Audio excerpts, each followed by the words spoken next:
හරි අද අපි ලැස්ති වෙන්නේ පොඩි වීඩියෝ එකක් කරන්න කියලා හිතුණා. අද මම එකව තියෙනවා ඉලෙක්ට්‍රික් වෙහිකල් එකක් රිපෙයාර් එකට ඇවිත් එකක්. ඉතින් පහුගිය දවසට මම පොඩි වීඩියෝ ක්ලිප්ස් වගේම දාලා ගොඩ දෙනෙක් දාලා තිබ්බා. සර් පොඩක් කරන එක ගැන පොඩි එක්ස්ප්ලේන් එකක් දෙන්න කිරිවර වෙලා. ඉතින් චුට්ටක් ඉරව් අඩු වෙනකන් ඉඳලා මම පොඩි එක්ස්ප්ලනේෂන් එකකට තමයි කියන හදන්නේ. රයිට්. ඉතින් මට පළවෙනි කාරණය කියන්න තියෙන්නේ අද රටේ අපි ගත්තොත් එහෙම මේ වගේ සර්කිට්ස් රිපෙයාර් කරන කට්ටිය හරිම අඩුයි. මේ වගේ වාහන වල ඉතින් ගොපින්ගයක් තියෙනවා. ගොඩ දෙනෙක් මොනවා හරි සරල ඉලෙක්ට්‍රොනික්ස් දේවල් පස්සේ විශේෂයෙන් ආඩිනෝ පැත්ත ඊට පස්සේ IT පැත්ත වගේ දේවල් වෙන විතරක්ම ගොඩක් දෙනෙක් දැන් හිතන්න නැඹුරු වෙලා තිනවා. ඉතින් මේව රිපෙයාර් කරන්න ඇත්තටම දැන් මේ විදිහ ලංකාවේ තාක්ෂණ වෙදින් නැහැ. ගොඩ දෙනෙක් යුනිට් මාරු කරන්න ඒවා ගණන් කියන්නේ මොකද වාහනයක් හදන්න ආවත් ඒ වාහනේට මේ සර්කිට් එක දාන්න බෑ මේ යුනිට් එකම දාන්න ඕනේ කියන අර ඒක කියන්නේ කියන තේරෙන්නේ ඒගොල්ලන්ට හදන්න තේරෙන්නේ නැති නිසා ඒගොල්ලන්ටත් ලේසි නිසා සහ කස්ටමර්ගේ හදිස්සිය නිසා කියන එක මත විශාල මුදල් ගානකට යට වෙලා මේව හදන කොටක් වෙලා තියෙනවා. ඉතින් ඒ කට්ටියටත් පේන්න තමයි මම මේක කතා කරන්නේ. එහෙම කරන්නේ නැතුව හදන්න උපරිම උත්සාහ කරන්න ඉගෙන ගන්න කියන එක මතක් කරන්න. මේ වගේ නිශාන් වර්ගේ ලීෆ් කා එකක තියෙන්නේ. ඉතින් මේකේ උඩ මොන වගේද කියලා හිතුවොත් එහෙම දැන් අපේ ඉස්සර සාමාන්‍ය වාහන වල આવුත් එහෙම එන්නේ මම මේක මේ පෙන්නන්නම්. සාමාන්‍ය වාහන වල આવුත් එහෙම එන්නේ මේ වගේ එන්ජින් එකක් වගේ අපිට පේන්න තියෙන එක. ඒක තියෙන තනිකර ඔයිල් දාන උඩ ඔයිල් කප් එකත් එක්ක තියෙන සම්පූර්ණ යුනිට් එක. ඊට පස්සේ පිස්ටන් සෙට් එක, ඒ වගේ ප්ලග්ස් නම් ප්ලග්ස් ඒ වගේ දේවල් තමයි තියෙන්නේ. නමුත් මේ ඉලෙක්ට්‍රික් වාහන ගත්තාම තනිකරම ෆුල් ඉලෙක්ට්‍රික් විදිහට තමයි තියෙන්නේ. දැන් මේ වාහනේ ගත්තොත් මේක පෙට්‍රල් වත් ඩීසල් වත් භාවිතයක් නැහැ. තනිකරම ඉලෙක්ට්‍රික් විතරයි තියෙන්නේ. ඇත්තටම කිසිම නඩත්තුවක් මම දැක්කේ නැහැ කස්ටමර් මට කියපු විදිහට. ඉතින් මේ උඩ කොටසට මේකේ කොටස් ඔක්කොම ප්‍රධාන වශයෙන් තුනක් තියෙනවා. උඩින්ම තියෙනවා PDM එක, ඊට පස්සේ මැද හරියට වෙන්න තියෙනවා ඉන්වර්ටර් එක, ඊට පස්සේ පල්ලෙහාම හරියේ මෝටර් කන්වර්ටර්ස්, මෝටර් කන්ට්‍රෝලර්ස් අදාළ ඔක්කොම ටික එතනට අදාළව තමයි තියෙන්නේ. ඊට අමතරව මේකේ සාමාන්‍ය හයිබ්‍රිඩ් අපි ගත්තොත් එහෙම මේකේ හයිබ්‍රිඩ් අපි බලමු. අපි වාහනේ ගත්තොත් එහෙම මේක ඇතුලේ ගොඩක් දේවල් දැන් අපි ගල්ලා තියෙන්නේ. මෙතනින් පල්ලෙහා කොටස තමයි වාහනේ ඇතුලේ මෙතන තමයි පල්ලෙහා තමයි මේකේ තියෙන බැටරි එක තියෙන්නේ. මේන් බැටරි එක. මේ තියෙන මේන් බ්‍රේකර් එක. මේ බ්‍රේකර් එක අපි ඩිස්කනෙක්ට් කරලා සම්පූර්ණ හයි වෝල්ටේජ් ලයින් එක ඩිස්කනෙක්ට් කරන්න පුළුවන්. ඒක තමයි මේකේ තියෙන අපිට රිපෙයාර් එකදී අපි කරන පළවෙනි දේ. ඊට අමතරව මෙතන තියෙන බෑකප් බැටරි එකක්. ඒක සාමාන්‍ය 12 වොට් 65 amp power බැටරි එකක් තමයි තියෙන්නේ. බෑකප් බැටරි එක. මේකෙන් තමයි සම්පූර්ණ මේ අපි දකින සර්කිට්ස් වල කන්ට්‍රෝල් පාර්ට් එක ඇතුළු ඩෑෂ්බෝඩ් එකේ තියෙන දේවල්, ඊට පස්සේ මේ ලයිට් සිස්ටම් එක, ඒ වගේ ඉන්ටීරියර් තියෙන ගොඩක් දේවල් වැඩ කරන්නේ මේ බෑකප් බැටරියේ තියෙන පවර් එකෙන් තමයි. ඉතින් ඊට පස්සේ මේක දැන් මොකද්ද තියෙන ප්‍රශ්නේ? මේකේ තියෙන ප්‍රශ්නේ තමයි මෙතන මේ තියෙන අපේ charging port එක. මේ වාහනේ charging port එක. charging port එක ගත්තම අපිට ප්‍රධාන වශයෙන් බලා ගන්න පුළුවන්. මේ තියෙන්නේ fast charging එක. මේ තියෙන්නේ සාමාන්‍ය EV charge එක, EVSC charge එක. ඒතර මේක normal charge එක විදිහට තමයි ගණන් ගන්නේ. fast charging feature එක ගත්තොත් එහෙම fast charging ඇත්තටම ලංකාවේ දැනට පිළිගත් තැන් කිහිපයක විතරක් නගරාසන්න ප්‍රදේශවල විතරයි තියෙන්නේ මේ වගේ charging stations. ඒවා වෙනම අපිට ගෙදර install කරන්න බෑ. මොකද සාමාන්‍ය විශාල කිලෝවොට් ගානක පව එකක් ඕනේ. 3 phase පව එකක් වගේ සාමාන්‍යයෙන් ඕනේ. විශාල පව එකක් ඉතින් ගෙදරක ඉම්ප්ලිමන්ට් කරනවා කියන්නේ ඒක සෑහෙන ලොකු විශාල මුදලක්. ඉතින් normal charge එක තමයි සාමාන්‍ය විදිහට හම්බෙන්නේ. ඉතින් දැන් මේකේ PDM එක කියලා කියන්නේ power delivery module කියන එක තමයි තියෙන. ඕක විවිධ වාහන වලට අදාළව ගත්තාම විවිධාකාරයේ නම් වලින් හඳුන්වනවා. මේ PDM කියන යුනිට් එක අපි ගත්තට පස්සේ මේකෙන් power delivery කියන එකේ ඇත්තටම අර්ථකථනය ගත්තොත් සම්පූර්ණ charging system එක වගේම මෙතනට එන hybrid line වල voltages පහ මෙතනට ඇවිල්ලා තිනින් පල්ලෙහාට ඒ විදිහට තමයි මේක යන්න ඩිසයින් කරලා තියෙන්නේ. ඉතින් basically PDM එක වැදගත්ම පාර්ට් එකක් කරන්නේ සම්පූර්ණ charging system එක control කරන්නේ මේක හරහා තමයි.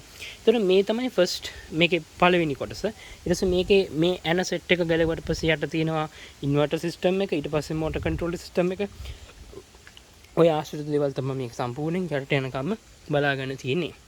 රයිට්. එතකොට දැන් මේකේ සාමාන්‍ය දැන් එන එරර් එක තමයි අපි ගත්තොත් වෙහිකල් එක අපි පවර් අප් කළාට පස්සේ මේක හැම වෙලාවෙම පෙන්වනවා මේක charge system එකකට කනෙක්ට් කරලා වගේ අදහසක් තියෙන icon එකක් එක්ක ඇත්තටම charge කරන්න අපි normal charge එක දුන්නත් මෙයා ටිකක් වෙලා අරගෙන ඊට පස්සේ සාමාන්‍යයෙන් විනාඩි 15ක් විතර ගියාට පස්සේ මෙයා disconnect කරගන්නවා.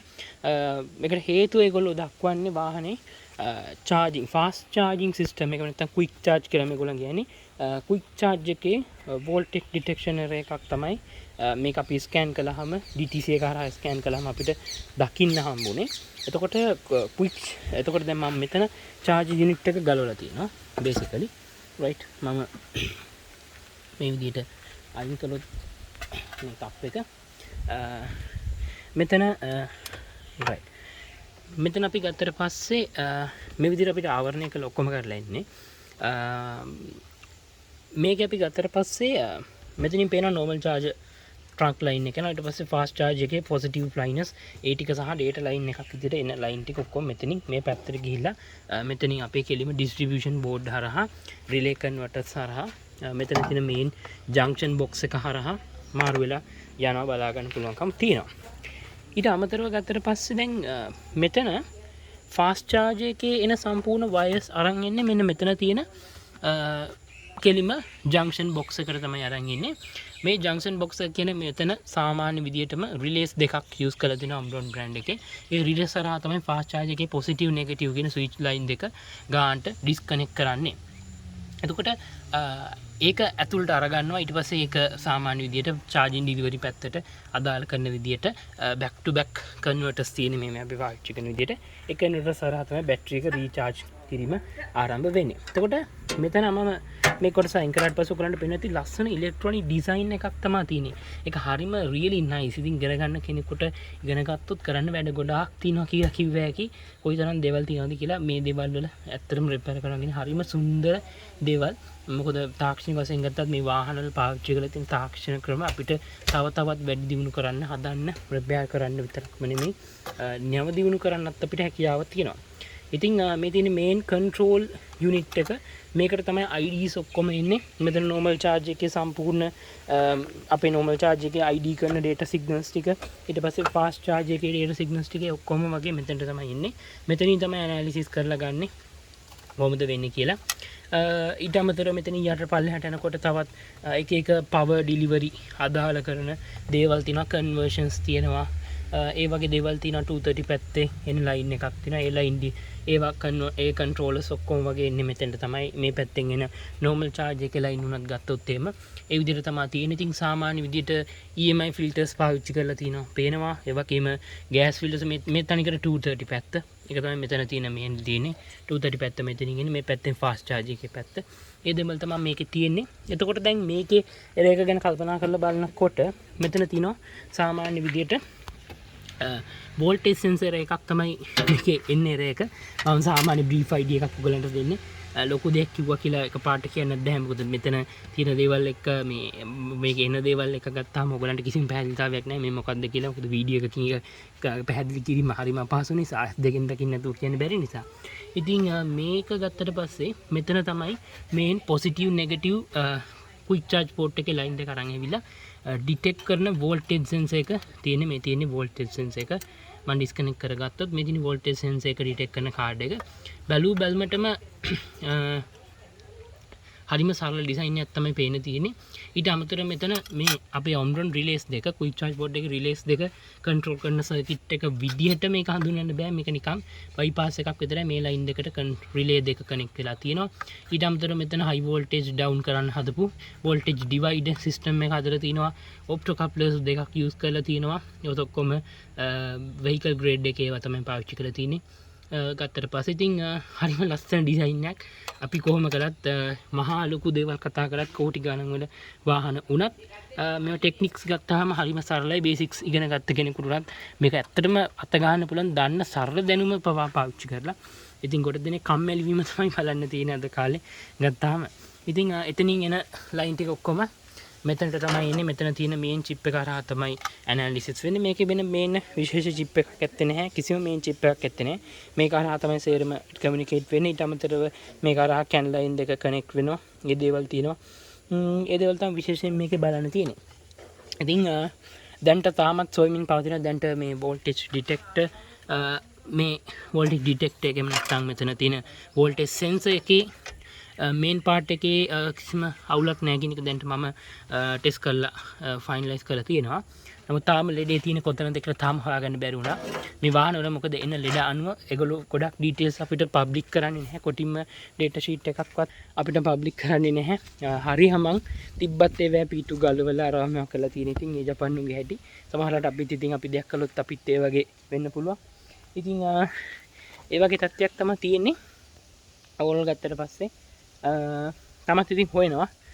අතාරින්නේ කොහොම හරි හොයාගන්න ඕනේ. කොයිද මේ ලෙඩේ තියෙන කියලා ඉවරලා. ඉතින් ඇත්තටම කස්ටමර් වුණත් හරි හොඳයි. මොකද කස්ටමර් බය නැතුව ගෙදරට වාහනේ දීලා තියෙනවා ඕන එකක් කරලා ඕන විදිහකට හදන්න කියලා.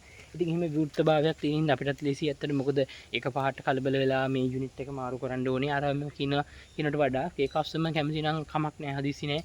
මට මේක බොහොම හරියට මේ රිපෙයාර් එක කරලා ඕනේ කියන එක ගන්නකොට අපි බොරුවට මොඩියුල් මාරු කිරීම කියන එක ජපන්ුවේ අතින් ගත්තොත් ඒ රටවල නැටියට ඒගොල්ලන්ට එක සුළු දෙයක් වෙන්න පුළුවන්. නමුත් අපේ සාමාන්‍ය රටකට ගත්තාම ඒකේ හැටි සුදුසු දෙයක් වෙන්නේ නැහැ. මේ වගේ රටේ දැන් තියෙන තත්ත්වත් එක ගත්තට පස්සේ ඉතින් රිපෙයාර් කරන්න ඕන කියන එක තමයි මම දකින්නේ. මොනවා ගත්තත් මේවට අමුතුවෙන් කෝස් කරනවා කිලිවර වෙලා මහා පරිමාණ කෝස් වලට යන්නම කියලා දෙයක්වත් නැහැ. ඉතින් ඒක කොටස් දෙකක් වෙන එකක් වාහන වල ලෙඩ වලට බේත් කරන කියන එක සහ මේ ඉලෙක්ට්‍රොනික සර්කිට් එක වැඩ කරන කියන එක.